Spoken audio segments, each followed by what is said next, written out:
우리는 십계명에 대해서 다시 한번 점검하는 기간을 가지고 있습니다. 여러분, 그동안 십계명은 우리가 너무나도 율법이다, 너무나 우리와 상관없는 그런 것이다라고 생각하는 경향이 너무나도 컸던 것이 사실입니다. 그냥 살인하지 말래 이런 식으로 단순하게 우리가 믿었던 것을 보게 됩니다. 그런데 이 십계명 안은 이 10가지의 이 계명이 우리는 지금까지 다시금 살펴보면서 어떤 입장으로 이것을 살펴보게 되냐, 예수님이라면 이것을 어떻게 보셨을까에 대한 입장으로 이것을 살펴보기 시작하고 있습니다. 여러분, 예수님이라면 이것을 어떻게 해석했을까? 예수님이 죄 없는 자가 돌로 저 가늠한 여인을 치라 했을 때 모두가 다 해결하시고 정리가 되는 것을 보게 됩니다.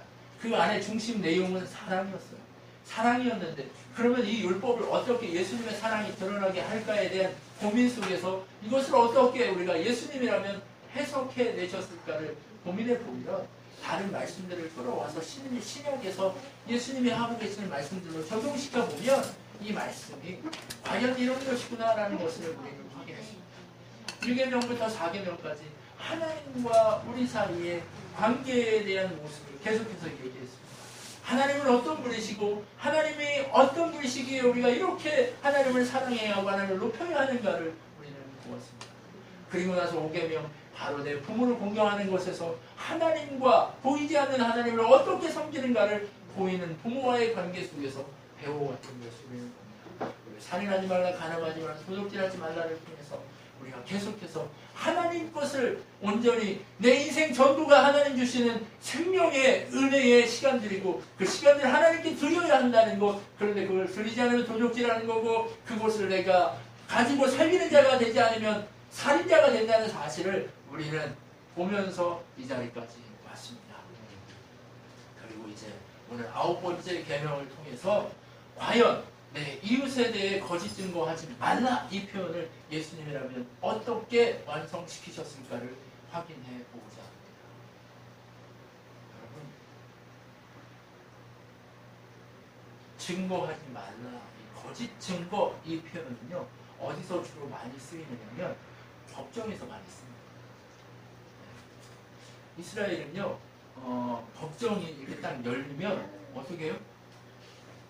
증인을 한 명만 세우는 게 아니에요. 두세 증인 이상이 있어야 합니다. 증인이요 한 사람 가지고는 이 사람을 처벌할 수가 없어요. 그런데 어떻게 해야 됩니까? 두세 증인이 동일한 증거를 가지고 있어야 됩니다. 만약에 무슨 잘못을 했다, 그러면 이웃이 뭔가를 잘못했다, 그러면 한 사람이 봤어요. 이거는 확신이 안 되는 거예요. 누군가 또 증거, 증인들이 있어야만 이게 확실한 증거가 될 수 있습니다. 왜요? 잘못된 증인이 나타날 수 있는 것입니다. 여러분, 법정에서 이것을 거짓 증거에 대한 얘기를 하면서 하나님은 이스라엘 사회의 질서를 어떻게 세우기를 원하느냐?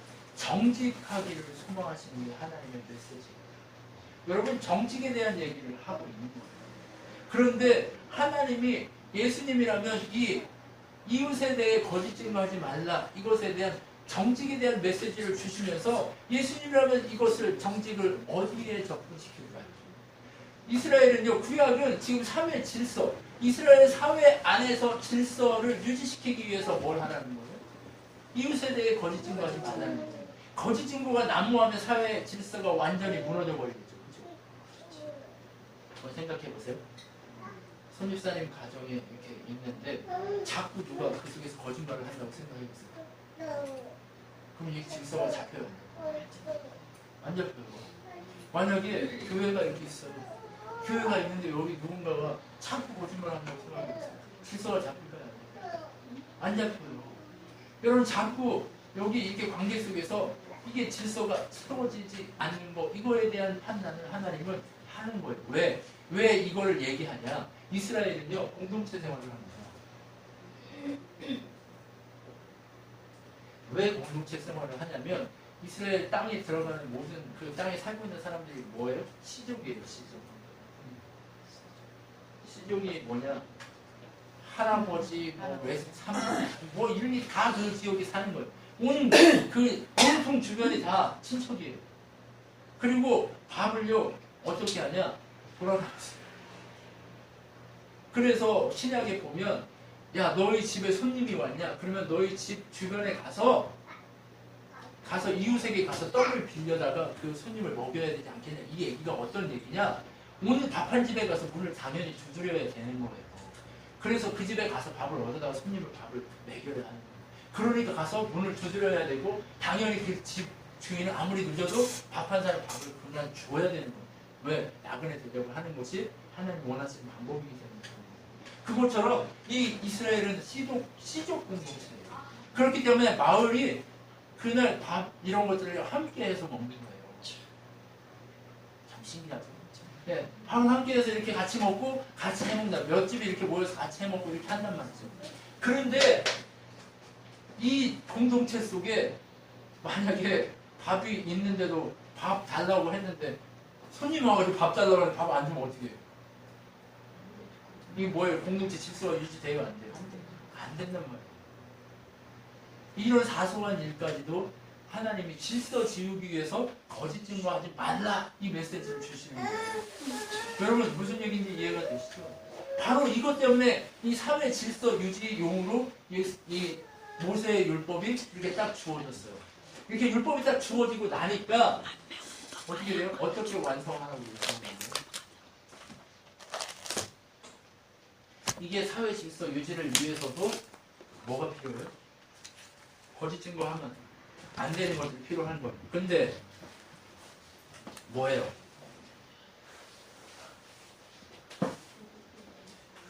여러분 하나님 나라 예수님이 오셔서 우리에게 수여하신 완성시키시는 거 뭐예요? 하나님 나라잖아요. 그렇죠? 우리 삶 가운데 하나님의 성령이 임하셔서 우리를 이끌어 가시는 이것이 하나님 나라예요. 그렇죠? 그럼 여러분의 시간, 이 모임, 이 모든 인생들이 하나님 나라의 질서를 세우는 거예요. 그러면 하나님 나라를 세워가시는 그 질서 속에 거짓 증거하지 말라고 얘기하는 거예요. 무엇이 거짓 증거가 될 수 있어요? 우리에게? 크리스천, 하나님 나라를 사는 자들이 살지 못하는 자들에게 거짓 증거 뭐예요? 예수를 증거하지 않은 게 거짓 증거예요. 여러분 우리의 삶 가운데 예수를 증거하지 않는 것, 이웃에 대해 거짓 증거는 뭐예요? 예수를 증거하지 않은 이거 자체가 거짓 증거의 삶이에요. 여러분 가만히 멈춰 있으면 여러분 거짓 증거하고 있는 거예요. 심각하죠? 갑자기? 네. 사회 질서 유지용이었는데 예수님이 오시니까 사회가 어디로 바뀌었어요? 하나님 나라로 바뀌어버렸어요. 하나님 나라로 완성됐어요. 이스라엘 공동체에서 하나님 나라의 공동체로 확 바뀌어버린 거예요. 그렇죠? 그런데 하나님 나라 공동체가 딱 됐는데 내가 하나님 나라 안 전해. 그럼 이거 뭐예요? 지금 거짓 증거. 삶으로 하나님 나라를 보여줘야 돼요. 근데 삶으로 하나님 나라 안 보여주고 맨날 내 욕심만 보여. 그럼 이거 뭐예요? 거짓 증거하는 거예요. 우리는 복음의 입장에서 한번 봐야 될 거 아니에요. 그렇죠? 여러분 한번 보십시오. 이스라엘 왕이었던 아합 왕이 나봇의 포도원을 빼고 싶었어요. 나봇의 포도원이 가깝고 아름답고 멋있었단 말이에요. 그래서 뺏으려고 하니까 왕이 처음에 팔으라고 얘기했어요. 팔으라고 얘기하니까 어떻게 했어요? 나봇이 야 우리 조상 때부터 내려온 이 포도원을 왜 너한테 팔고 넌 안 파는 거야? 이렇게 얘기했단 말이에요. 왕한테 누가 그럴 수 있어요? 근데 이스라엘이 그런단 말이에요. 왜? 땅의 개는 그만큼 큰 거예요. 네. 하나님이 대대로 주신 땅이에요. 그 땅은 어디와 같은 거예요? 하나님 나라 그 모형 땅과 같기 때문에 그걸 파는 게 아니에요. 땅은 누구 것이에요? 하나님 것이에요. 그렇기 때문에 팔면 안 되기 때문에 나봇이 안 된다고 얘기해요. 나봇이 안 된다고 딱 얘기하니까 아합이 고민해요. 그러니까 이방 여자 이스벨 여왕이 뭐라고 얘기해요? 야 걱정하지 마. 내가 뺏어줄게. 딱 얘기하고 나봇의 동네에 재판을 열어요. 재판을 열고 거짓 증인 몇 명을 세워가지고 나봇이 하나님을 이렇게 했다. 해가지고 하나님을 찬양하고 예배하지 않았다. 이런 식으로 해가지고 쳐죽여요. 그리고 그 포도원을 어떻게 해요? 뺏어요. 그리고 이스벨이 너무 당연하게 아합왕한테 그 포도원을 줘버립니다. 여러분 질서가 유지됐습니까? 이스라엘 왕이면 뭐예요? 하나님의 나라를 증거하고 하나님 나라를 세워가야 될 대표 주자예요. 그렇죠? 그 대표 주자들이 뭐예요? 거짓 증거하고 이웃을 빼앗고 토색하고 남을 살인하고 이렇게 하는 일들을 행했단 말이에요. 그럼 이거 어떻게 되는 거예요? 그 질서가 유지돼요? 아니면 망해요? 하나님이 떠난 공동체는 하나님 나라일 수 없습니다. 자, 그럼 우리 지금 한번 보십시오. 이제 우리에게로 돌아가 봅시다. 내가 지금 하나님 나라를 소유하고 있어요. 근데 나만 하나님 나라를 소유하고 있다? 이게 지금 하나님 나라를 소유한 자의 모습일까요? 이건 어떤 모습인지 아세요? 나무가 심겨졌어요. 이건 오성이 나무예요. 오성이 나무가 이렇게 심겨졌어요. 근데 오성이 나무가 심겨졌는데 한 3년이 지나면 오성이 열매가 맺혀져야 돼요. 네. 그러니까 과수원이 이 오성이 나무 열매를 따는 오성이 나무라고 생각해 보시자고요. 네. 그러면 오성이 나무인데 오성이가 3년을 살았어요. 근데 열매가 이렇게 맺혀져야 정상이에요. 그렇죠? 근데 오성이 열매가 딱 맺혀져야 돼요. 왜? 오성이 나오니까. 근데 오성이 열매가 안 맺혀. 그럼 어떻게 해요? 이거? 살아있는 거예요? 죽은 거예요? 살아있다고는 하지만 죽은 거나 마찬가지란 말이에요. 여러분 이거를 뭐라고 얘기해요? 예배소 때 보면 바울이 이렇게 얘기해요. 허물과 죄로 죽었던 너희가 이렇게 얘기해요. 실상 살아있다고는 하지만 죽은 너희가 이렇게 얘기해요. 뭐예요? 우리가 입으로는 주여 주여 하고 우리가 말로는 내가 하나님 믿습니다. 내가 귀신도 쫓아내고 병도 고쳤습니다. 예수 이름으로. 근데 예수님 뭐라고 그래요? 난 너 몰라! 라고 얘기해요. 왜요? 예수님 통해서 예수님 나무에 접붙임 당했으면 예수님의 포도나무에 접붙임을 당하면 누구의 열매를 맺혀야 돼요? 예수의 열매를 맺히는 게 너무 당연한 것이란 말이에요. 그런데 예수에게 접붙임 됐는데 예수를 증거하지 않고 예수를 드러내지 않는 거 이거 자체가 뭐라는 얘기예요? 거짓 증거하는 것과 동일하다는 얘기예요. 오늘 여러분 입을 벌려서 여러분 주변에 있는 자들에게 복음을 증거해야 될 사명이 여러분에게 있는 겁니다. 여러분 나는 못해요. 그럼요. 여러분은 못하죠. 여러분 가진데 어떻게 나무가 돼요? 나무에 붙어있기만 하면 어떻게 돼요? 예수의 열매 그것을 맺히게 하시겠다고 하는 거예요. 그러니까 뭐라고 해요? 주인이 와가지고 열매 맺지 못하니까 3년 후에 그 오성의 열매를 맺지 못하는 거예요. 그러니까 주인이 농부한테 와가지고 이 나무 잘라서 빨리 저기 부서지기를 쓰고 나는 나무 심어라. 그렇게 얘기한단 말이에요. 그러니까 농부가 뭐라고 얘기해요? 주인님 제가 올해만 더 여기다 땅을 파고 거름을 주고 잘 길러보겠습니다. 그리고 나서 열매가 없으면 그때 가서 하겠습니다. 이렇게 얘기해요. 도끼가 나무 뿌리 옆에 놓여져 있다. 얘기하면 무슨 얘기인지 아시겠죠? 이 메시지는요. 내 이웃에 대해 거짓 증거하지 말라는 거는 우리에게 내 이웃에게 거짓말하지 말라는 것에서 멈추지 말라는 얘기예요.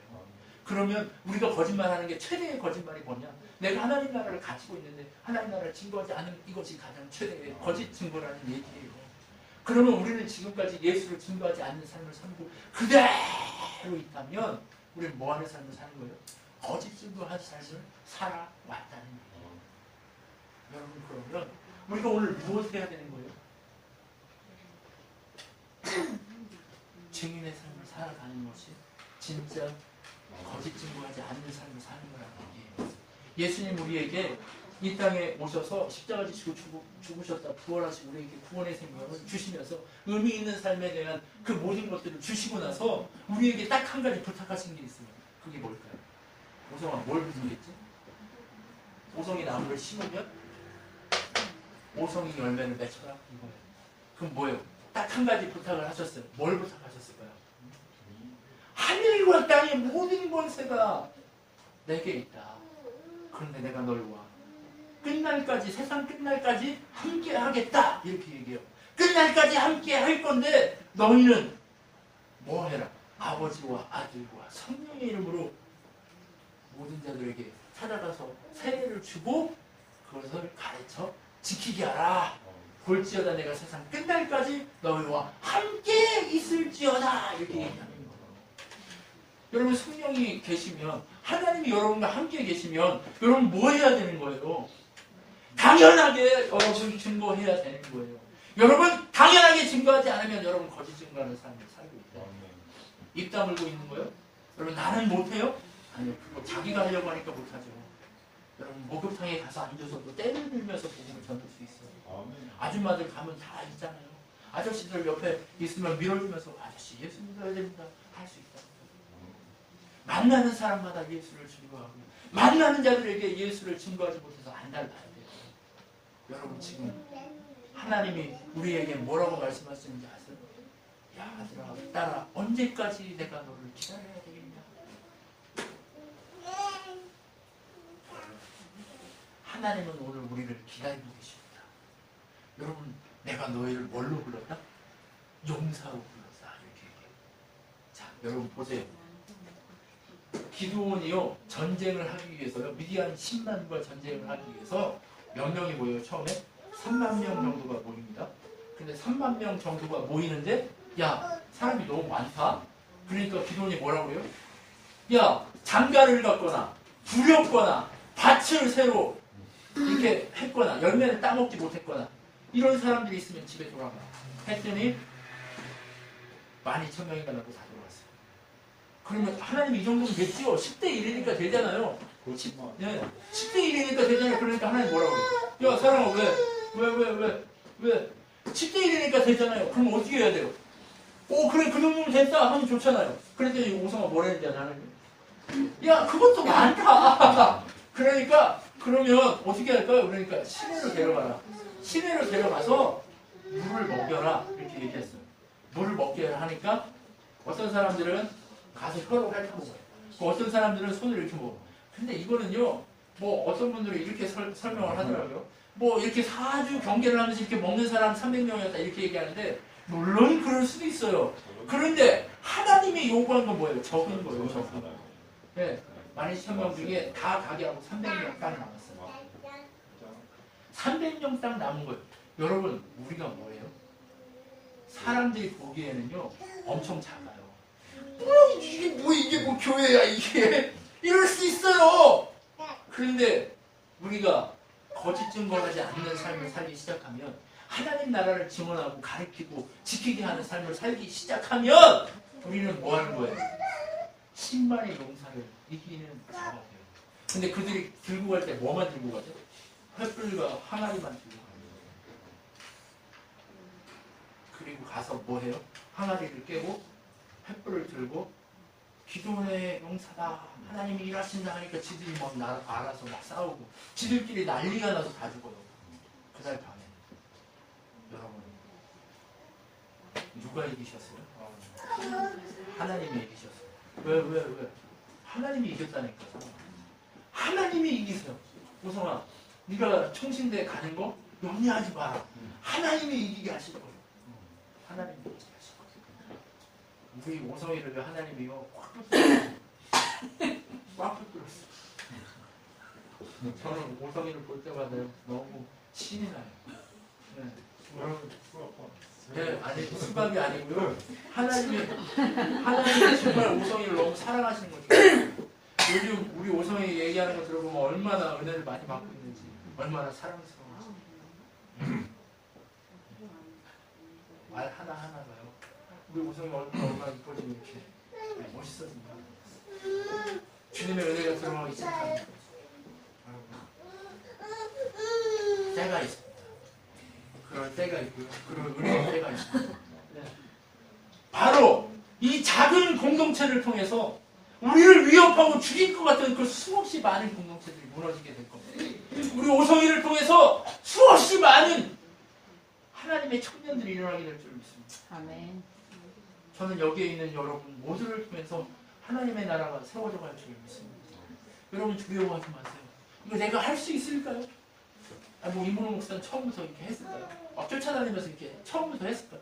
아니요, 못했어요. 여러분보다 더 못났어요. 여러분 맨날 집에 가가지고 여러분 청년 시절에 제가 얼마나 못났냐. 집에 가가지고 뭐 하냐면 오늘 가가지고 실수하는 거 계산하는 거예요.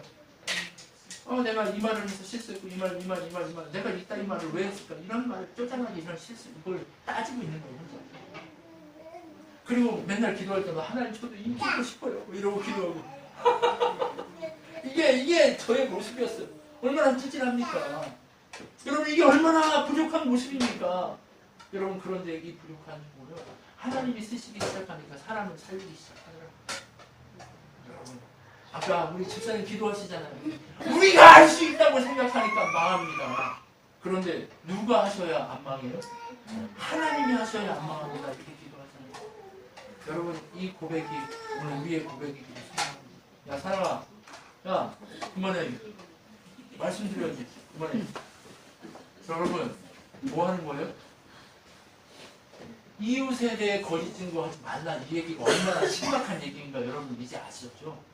나 거짓말만 안 하면 돼. 이게 아니에요. 성경은요 너무나도요 적극적인 적극성을 띄워요. 가만히 있게 놔두지를 않아요. 가라! 이렇게 얘기하잖아요. 가라고 얘기한다. 여러분 삶의 자리로 가십시오. 삶의 자리로 가셔서 주의 복음을 전하십시오. 여러분 아직 복음을 모르고 있는 자들이 있잖아요. 여러분 남편, 여러분 가족, 여러분의 친척, 아니 여러분 만나고 있는 이웃, 모든 사람들 그들에게 복음을 전하는 열심히 여러분에게 있어야 됩니다. 멈추지 마세요. 주님께 내가 주님을 섬긴다? 눈에 보이는 이 사람에게 주의 복음을 증거하지도 못하는데 어떻게 주님을 섬기는 거예요? 근데 주님을 섬기는 사람은 주님을 전하기 위해서 애쓰려고 몸부림치게 돼 있어요.